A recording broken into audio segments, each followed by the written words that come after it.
የታማኝ በየነና ዳንኤል ክብረት ሰጣ ገባ። በውጭ የሚኖሩ ሰዎች ይገርሙኛል። ኢትዮጵያን ይቃወማሉ፣ ይታገላሉ። መጨረሻ ላይ ሲሞቱ ታዲያ ለምን ቅበሩን ይላሉ።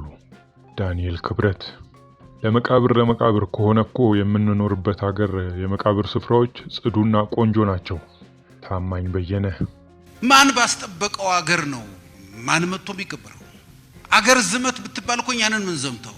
ይሄ ከሰሞኑ ዲያስፖራውን ሲያስቆጣ የሰነበተ የጠቅላይ ሚኒስትሩ ማህበራዊ ጉዳዮች አማካሪ ንግግርና የታማኝ በየነ ምላሽ ነው። በእርግጥ ንግግሩ ከእርሳቸው ምላስ ላይ ተንሸራተተ እንጂ ሐሳቡ ያለቃቸውም ነው የሚሉ ትዝብቶችን እናያለን። ይሄ ግምት ደግሞ የሚነሳው እንዲሁ ካፈር ላይ ሳይሆን ከሰውየው የሥራ ድርሻ ነው። አንድ ወቅት ሪፖርተር ጋዜጣ እንዲህ ሲል ጥያቄ አቅርቦላቸው ነበር። ከአማካሪነት ስራ በተጨማሪ የጠቅላይ ሚኒስትሩን ንግግሮች ወይም ስፒች ይጽፋል ትባላለህ። በተጨማሪም እንደ ልዩ አማካሪ ነው የሚሉ አሉ። እስኪ ስለዚህ ጉዳይ ንገረን። የዲያቆን ዳንኤል መልስ የሚከተለው ነበር። በጠቅላይ ሚኒስትር ጽህፈት ቤት በአማካሪነት ነው የማገለግለው፣ ወይንም የመንግስት ሰራተኛ ነኝ። በተለይ በማህበራዊ ጉዳዮች ላይ ጠቅላይ ሚኒስትሩ የሚያደርጓቸው እንቅስቃሴዎች የተሻሉ እንዲሆኑ ሐሳብ እሰጣለሁ። በሐሳብም ፕሮግራሞቹ የተሳኩ እንዲሆኑ እቅዶች በሚኖሩበት ጊዜ ሁለገብ አገልግሎት እሰጣለሁ። ይህ ቋሚ ስራዬ ነው ብለው ነበር። ስለዚህ ማህበራዊ ጉዳዮችን በሚመለከት ከእርሳቸው አፍ የሚወጣ ማንኛውም ሐሳብ ከአንድ ቤት እንደወጣ ይቆጠራል። ይህን ስራ በይፋ ከተቀበሉ በኋላ የመጀመሪያ ጉዟቸውን ያደረጉት ወደ አሜሪካ ነበር። በዚያም ከዲያስፖራው ማህበረሰብ ጋር ጠቅላይ ሚኒስትር አብይ ሲወያዩ መድረክ ይመሩም ነበር። ስንኖር ኢትዮጵያዊ ስንሞት ኢትዮጵያ ነን የተባለውም የትም ብንሸሽ ከደማችን አናመልጥም፣ መቀበሪያችን ኢትዮጵያ ነች ለማለት ነበር። ዛሬ ታዲያ ምን ተፈጥሮ ኢትዮጵያ ውስጥ ቅበሩን አትበሉን ተባለ? ታማኝ በየነ ስለምን ተበሳጨ? ከዚህ ሁሉ በፊት ግን አንድ የበእውቀቱ ስዩምን አጭር ግጥም እዚህ ጋር እናምጣት። እቺ ቅኔ ለሁሉም መልስ አላት። ሀበሻው ፑሽኪን ይላል ርዕሷ። ወንጀለኛ ቢሆን ዓለም አሸባሪ፣ አራጅ ቢሆን ኖሮ ቤት ንብረት መዝባሪ። ፑሽኪን አሌክሳንደር በአያቱ ሀበሻ ነው መች እንለው ነበር። አሌክሳንደር ፑሽኪን እንደ አውሮፓውያን አቆጣጠር ሰኔ 6 1799 በሩሲያ የተወለደ ዝነኛ ባለቅኔ ነው። ይህ ዝነኛ ቅኔ ዘራፊ በአባቱ በኩል የጥንታዊ ሩሲያ መሳፍንት ዘር ሲሆን በእናቱ በኩል ዘሩ ከኢትዮጵያ ይመዘዛል። ቅድመ አያቱ አብርሃም ሃኒባል ነው። የቤተሰቡ ታሪክ እንደሚያወሳው ከሆነ አብርሃም ሃኒባል የአንድ ኢትዮጵያዊ መስፍን ልጅ ነው። አብርሃም ሃኒባል ማለትም የአሌክሳንደር ፑሽኪን ቅድመ አያት በሩሲያ ነገስታት የታላቁ ጴጥሮስ ልጅ ሆኖ አደገ። በኋላም ተምሮ በመንግስት አገልግሎት ተሰማርቶ እስከ ጀነራል ማዕረግ ደርሷል። ኢትዮጵያዊው አብርሃም ሃኒባል ካፈራው ሀብት ከሴት አያቱ ለፑሽኪን ደርሶታል። አሌክሳንደር ፑሽኪን ስነ ጽሑፍ በተለይ ግጥምን መጻፍ ከጀመረ በኋላ ብዙ ጊዜ ኢትዮጵያዊነቱን ያስታውስ ነበር። እርሱም በአንድ ወቅት ከባለስልጣኖች ጋር በነበረበት ችግር ለምን ወደ ሁለተኛ ሀገሬ አፍሪካ ሄጄ አልኖርም እያለ ይናገር ነበር አሉ። ታዲያ ይህ ሰው አሁን ደግሞ የለም ኢትዮጵያዊ ሳይሆን ኤርትራዊ ነው የሚል ክርክር ይነሳበታል። ሁሉም የኔ ይለዋል። ታዲያ ይሄን ሁሉ ያየው ሌላኛው የሀገራችን ባለቅኔ በእውቀቱ ስዩም ምን ብሎ ጻፈ? ወንጀለኛ ቢሆን ዓለም አሸባሪ፣ አራጅ ቢሆን ኖሮ ቤት ንብረት መዝባሪ።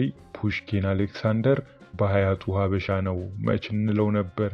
ቅኔው ቀላል ነው። ስንወድ የኛ ናቸው እያልን ስንጠላ ደግሞ ከኛ አይደሉም ማለት ምናልባት ከስራ ያደገብን ባህሪ ሳይሆን አይቀርም። ወደ ማህበራዊ ጉዳዮች አማካሪው መግለጫ እንመለስ። በውጭ የሚኖሩ ሰዎች የሚገርመኝ ሂደት አላቸው። ኢትዮጵያን የሆነ ነገር ያደርጋሉ፣ ይሟገታሉ። መጨረሻ ሲሞቱ ለምን ቅበሩን ይላሉ።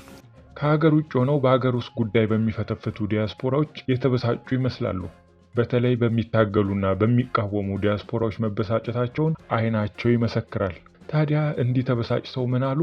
እቻ ሀገር ዝመቱ ብትለን የምንዘምተው እኛ ነን፣ ድረሱልኝ ብትል የምንደርስላት እኛ ነን። ታዲያ ማን ጠብቆ ባቆየው ሀገር ነው ማን መጥቶ የሚቀበረው?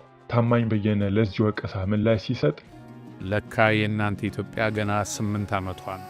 እኚህ የጠቅላይ ሚኒስትሩ አማካሪ ኢትዮጵያ በጣሊያን ስትወረር እንዋጋልሻለን ብለው የመጡ ጥቁር አሜሪካውያንን ታሪክ አስታውሷል። እንደ ጆን ሮቢንሰን ያሉ ፓትሪዮት ፓይለቶች ኢትዮጵያን ብለው ከአሜሪካ ድረስ መጥተው በአይነ ስጋ ለማያውቋት ሀገር መዋደቃቸውን እያስታወሰ የጠቅላይ ሚኒስትሩን አማካሪ ለካ የእናንተ ኢትዮጵያ የ8 ዓመት ታሪክ ነው ያላት ሲል ተችቷቸዋል። እንዲሁም በዚያድ ባሬ ወረራ ወቅት ካራማራ ላይ ኢትዮጵያን ብለው የተዋጉ የየመንና ኩባ ዜጎች መኖራቸውን እያስታወሰ ለመሆኑ የጠቅላይ ሚኒስትሩ አማካሪ መጽሐፍ ያነቡ ይሆን እያለ ይጠይቃል።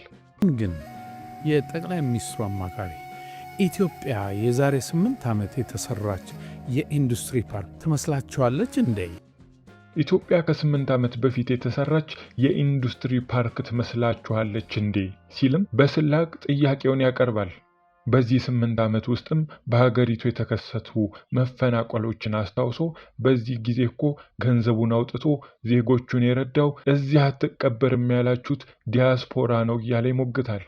ሀገር ብትወረር የምንዘምተው እኛ ነን ለሚለው ትችትም እኛም ሀገር ብትወረር በዲፕሎማሲ፣ ህዝብ ድምፁ ቢታፈን በአደባባይ ተቃውሞ፣ ወገን ሲቸገር በገንዘብ የሚዘምተው ዲያስፖራው ነው ብሏል። ከህዳሴው ግድብ እስከ ኮቪድ-19ም የዲያስፖራውን ውለታ ዘርዝሮ ለመሆኑ አማካሪው ይሄ ሁሉ ሲደረግ የት ነበሩ ሲል ይጠይቃል። መለስ ብሎ ደግሞ ለመቃብር ስፍራውም እኮ ቢሆን በውበትና ጥራት ያለንበት ሀገር መቃብር ምቹ ነው። ስንሞት ኢትዮጵያ የምንቀበረው እትብታችን ያለው እዛ ስለሆነ መብታችን ስለሆነም ነው ብሏል። ይህን በታማኝ በየነና በአማካሪው መሃል የተነሳ ሰጣ ገባ ሌሎችም እየተቀላቀሉት ይገኛሉ። ዲያስፖራው በሀገር የመቀበር መብቱ ሊነፈግ ይችላል? እዚህ ድረስስ ትውልደ ኢትዮጵያውያንና መንግስት እሳትና ጭድ ሆነዋል? እስቲ እንመርምረው።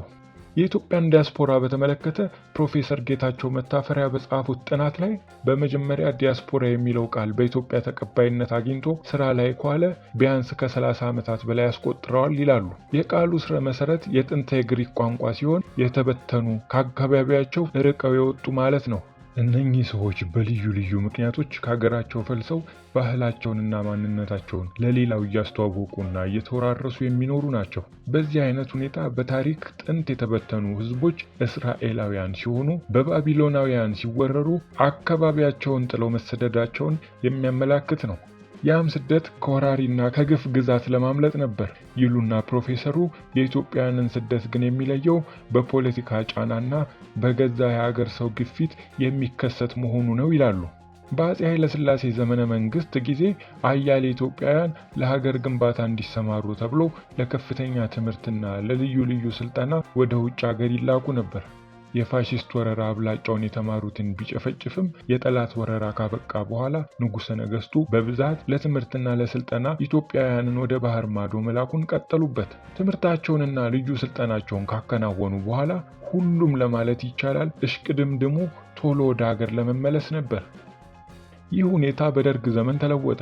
በተለይም ከ1977 ዓ.ም ከቀይ ሽብር እልቂት በኋላ በተለይ ወጣቶች ከሞት የተረፉት ከሀገራቸው ነፍስ ያውጭኝ በማለት መሸሽ ጀመሩ። ብዙዎቹም በየበረሃውና በየዱሩ የአራዊት ቀለብ ሆኑ። የቀይ ሽብር ግድያ በተፋፋመበት ወቅት በየቀኑ ወደ 100 ለጋ ወጣቶች በአዲስ አበባ ከተማ ብቻ ተገለው ሬሳቸው በጎዳና ይጣል ነበር። በዚያ ሰዓት የተማረና ወጣት መሆን በአብዛኛው ወንጀል ነበር። ከዚያን ጊዜ ጀምሮ የስደት የስቃይና የእንግልት ዘመን በኢትዮጵያ ተጀመረ። ኢትዮጵያውያን ወደ አጎራባች ሀገሮች ተሰደው ለጊዜው መጠለያ ያገኙ። ብዙዎቹም በዓለም አቀፍ መንግስታዊ ባልሆኑ ምግባረ ሰናይ ድርጅቶች እንደ ዩኤን ሃየር ኮሚሽን ፎር ሪፊውጂ UNHCR እና የካቶሊክ የስደተኞች መልሶ ማቋቋሚያ አገልግሎት ሰጪ ድርጅቶች አመቻችነት ወደ ሶስተኛ ሀገሮች እንደ አሜሪካ፣ ካናዳ፣ አውሮፓና አውስትራሊያ ድረስ እንዲሰፍሩ ተደረገ። ብዙ ኢትዮጵያውያንም የእነዚህ ድርጅቶች ተጠቃሚ ሆኑ። የኢትዮጵያውያን ዲያስፖራ የተበተነ ህዝብ የሚለውም በዚህ ሁኔታ ጀመረ። የኢትዮጵያውያን ስደትና የዲያስፖራው ሚና ምን መሆን አለበት? በፕሮፌሰሩ አንደበት በየዓለማቱ የተበታተኑና የተዘሩት የኢትዮጵያ ፍሬዎች ቁጥራቸው በደንብ አይታወቅም። በአጠቃላይ ግን ዘረ ኢትዮጵያውያን ወደ 3 ሚሊዮን ይጠጋሉ ይላሉ ፕሮፌሰሩ። አብዛኛዎቹ በሰሜን አሜሪካ ውስጥ ይገኛሉ። በቅርብ ዓመታት ውስጥ አሜሪካ ውስጥ የሰፈሩት የጥቁር ህዝቦች ከጠቅላላው የሀገሩ ህዝብ ቁጥር 5% ይሆናሉ። ከነዚህ ውስጥም በቁጥር የሚበልጡት የጃማይካ፣ የሃይቲ፣ ናይጄሪያ፣ ትሪናዳድ እና ቶቤጎ ዜጎች ሲሆኑ ኢትዮጵያውያኖች 5ኛ ናቸው። በአሜሪካ ውስጥ ያሉት ቁጥራቸውም ወደ 1 ሚሊዮን ይጠጋል ይላሉ ፕሮፌሰሩ። በዓለም ዳርቻ የተበተነው ይህ ዜጋ ከኢትዮጵያ ወጣ እንጂ ኢትዮጵያ ከውስጡ አልወጣችም። ስለ ውድ ሀገሩ የግልና የወል ትውስታ ወይም ፕራይቬት ኤንድ ኮሌክቲቭ ሚሞሪ ይዞ ይኖራል። አንድ ቀን ወደ ሀገር ይመለሳለሁ በማለት እንደ ሌሎቹ የመጀመሪያ ትውልድ ዲያስፖራ ማለሙም አልቀረም። በውጭ ሀገርም ኢትዮጵያን መስርቷል።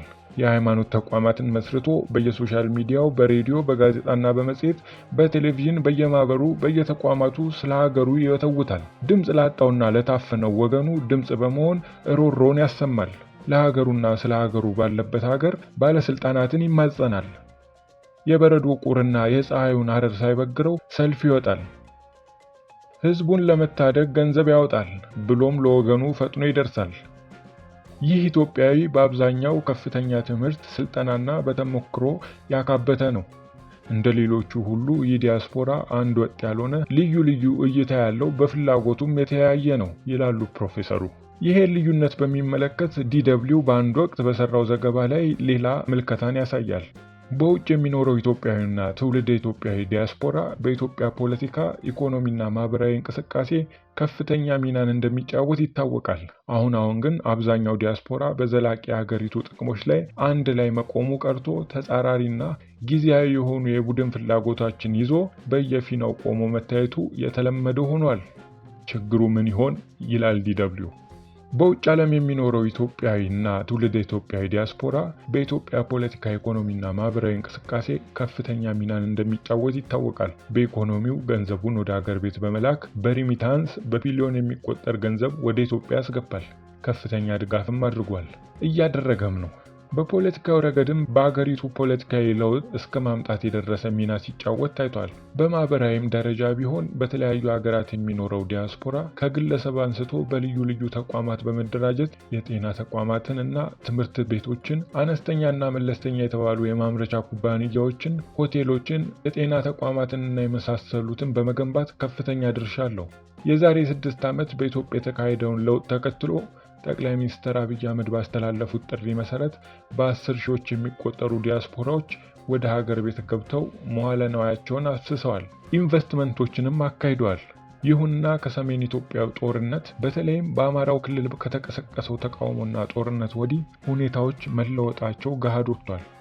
በአንድ ላይ ቆመው ለኢትዮጵያ ይጮሁ የነበሩ ወገኖች ዛሬ ተከፋፍለውና አንዳንዴም ተጻረው ቆመው ነው የሚታዩት። በእነዚህ ቡድኖች አንጻር የተቋቋሙ የሚዲያ አውታሮችም ከሀገራዊ አጀንዳዎችና የጋራ እሴቶች ይልቅ በእርስ በርስ ፍትጊያና መወነጃጀል ተጠምደው ይታያሉ። በዘላቂ የአገሪቱ ጥቅሞች ላይ አንድ ላይ መቆሙ ቀርቶ ተጻራሪና ጊዜያዊ የሆኑ የቡድን ፍላጎቶችን ይዞ በየፊናው ውዝግብ መታየቱ የተለመደ ሆኗል። ይህ አካሄድና መከፋፈል ግን ዓለም አቀፉን ህብረተሰብ ለውዥንብር ከመዳረግ አልፎ ውጤት ማስገኘቱን ብዙዎች ይጠራጠራሉ። አሁን ደግሞ ይባስ ብሎ በዲያስፖራውና በመንግስት መሃል ያለው ልዩነት ይበልጥ እንዳይሰፋ ያሰጋል። የጠቅላይ ሚኒስትሩ አማካሪ ዲያቆን ዳንኤል ክብረት ያነሱት ሐሳብ ልክ የሚሆንበት አግባብ ቢኖረውም ከስሜት ተነጥሎ መገለጽ ሲኖርበት በቁጣ የተቀላቀለ ንግግራቸውና አገላለጻቸው ከዲያስፖራው ጋር ያለውን ልዩነት ሊያሰፋው ይችላል። እርስዎ በዚህ ጉዳይ ላይ ምን ሐሳብ አለዎት? አስተያየቶን በኮመንት መጻፊያው ላይ ያስቀምጡልን።